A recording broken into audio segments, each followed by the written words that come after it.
زمزم کے کنویں کی ملکیت حاصل کرنے کے علاوہ عبد المطلب کی زندگی کا دوسرا اہم واقعہ ابرہہ کا بیت اللہ پر حملہ ہے۔ تاریخ میں اس کو واقعہ فیل کے نام سے یاد کیا جاتا ہے۔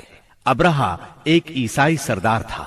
شاہ حبشہ نجاشی کی طرف سے یمن کا حاکم تھا۔ اس نے دیکھا کہ اہل عرب حج کے لیے مکہ مکرمہ جاتے ہیں اور خانہ کعبہ کا طواف کرتے ہیں، تو اس نے عیسائی مذہب کے نام پر یمن کے شہر صنعاء میں ایک عالیشان گرجا بنوایا۔ عرب میں اس گرجا کی خبر مشہور ہو گئی۔ قبیلہ کنانہ کا ایک آدمی وہاں گیا اور گرجا میں گندگی پھیلا کر بھاگ آیا۔ ابرہہ نے غصے میں آ کر قسم کھائی کہ کعبے کو ڈھا کر دم لے گا۔ چنانچہ وہ ایک لشکر جرار لے کر مکہ مکرمہ کی طرف روانہ ہوا۔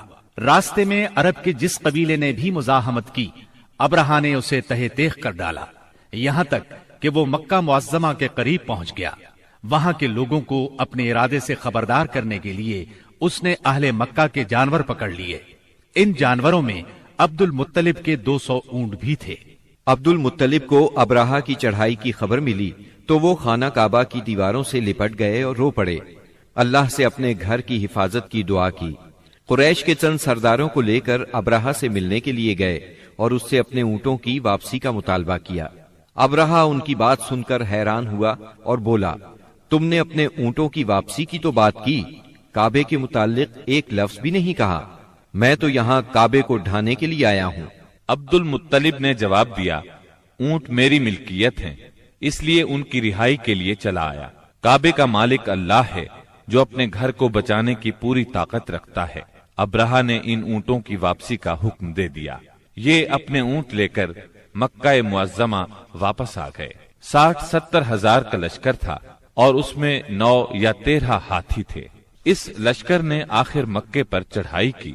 لشکر مکے کے نزدیک پہنچا تو محمود نامی ہاتھی نے مکے میں داخل ہونے سے انکار کر دیا اور وہیں بیٹھ گیا۔ ایسے میں اچانک باہر قلزم کی طرف سے پرندوں کا ٹڈی دل نظر آیا۔ ان کے پنجوں اور چونچوں میں کنکریاں تھیں۔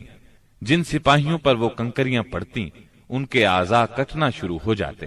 ان کنکریوں کے گرنے سے ابرہہ کی فوج اور ہاتھیوں کا جو حشر ہوا وہ بلا شبہ تاریخ عالم کا ایک نہایت حیرت ناک باب ہے۔